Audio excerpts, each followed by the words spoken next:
Sean Howard here. Welcome back to this week's micro training.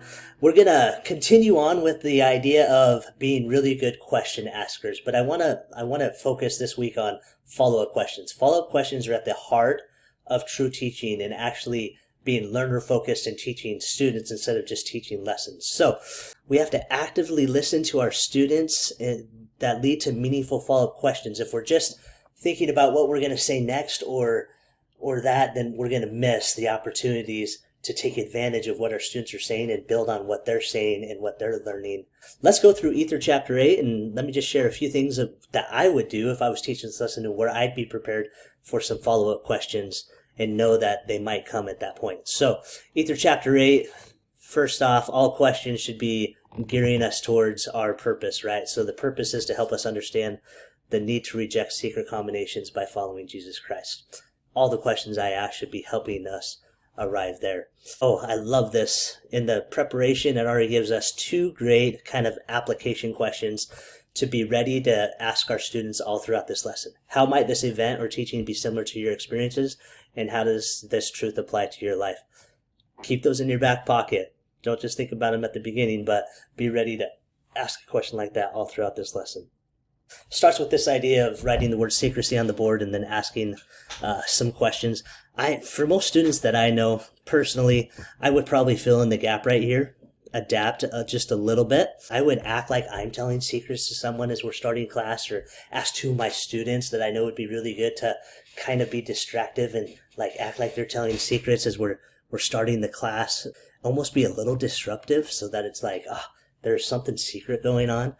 And then I would just start off class by talking about how disruptive that was. What does it feel like to be around secrets, or when people are telling secrets or being secretive about things? What does that do? How does that feel? What does that do to relationships? And I would just take 2 minutes, not very long, just to build this idea and then jump into some of these questions right here of connecting it to spiritual things. And again, I wouldn't take too much time here because this is just priming the pump. We're going to go on, and at first here, just great direction. I love what the curriculum does here and just helping us look towards and understand the storyline here. That's why we're going to Ether 8, 1 through 10. This is factual storyline looking up. But again, whenever we do this and whenever we're in the scriptures, be ready to ask follow-up questions if your students start to identify things or ask questions or say, hey, what about this? I see this.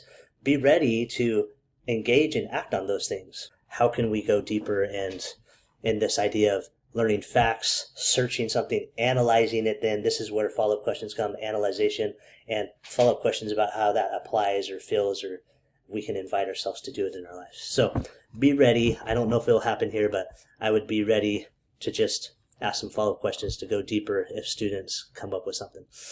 But where we really get to, we understand secret combinations here, and this is where the heart of the lesson is, right here, getting into Ether, verses 18 through 25, looking for how the Lord feels about secret combinations. And this is where I would want to spend most of my time, and where I hope students are going to start bringing out some things they're learning.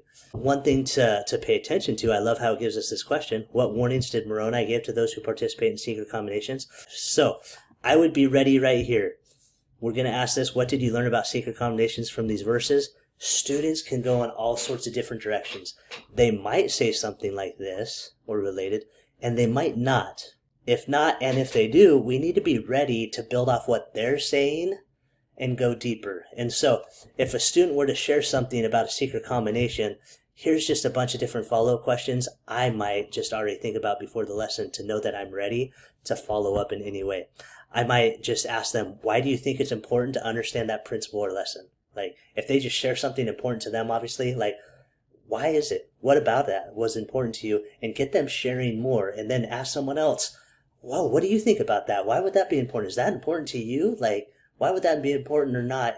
You might even connect it to Christ, be Christ-centered by saying, what does those verses or whatever principle you came up with teach us about the character of Christ? Again, what is that teaching us about who he is, and why does he feel that way about secret combinations? How does that affect our relationship with Heavenly Father? Or how or where do we see this in our lives today? Another good question, follow-up question would be, how can whatever principle they shared help us build or destroy our relationships with Christ or others? And there's a few other questions here. This is the point of the lesson where I would be ready to ask follow-up questions. As we go deeper and have that experience with our students, naturally we'll probably have a moment where we'd be like, let's go to some of these scriptures and let's just see how the Lord further feels about this and what more do we learn. And you can dig into these verses and see what they share and be ready to ask follow-up questions. Here's a few example follow-up questions after you go there, but I think the most important one that you want to get to is how could whatever they're seeing and whatever they're learning, how could these help us today, right?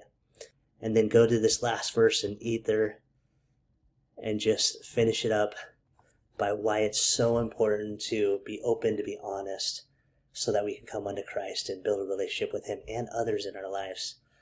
What did they learn? Let them share.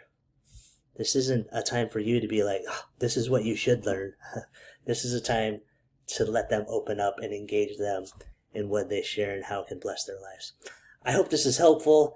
All throughout this week, I hope you would just pay attention to follow-up questions and really be ready to ask them at any time that you're in scriptures and students are going to be sharing. Listen actively and ask follow-up questions to dig deeper with your students and validate what they are sharing.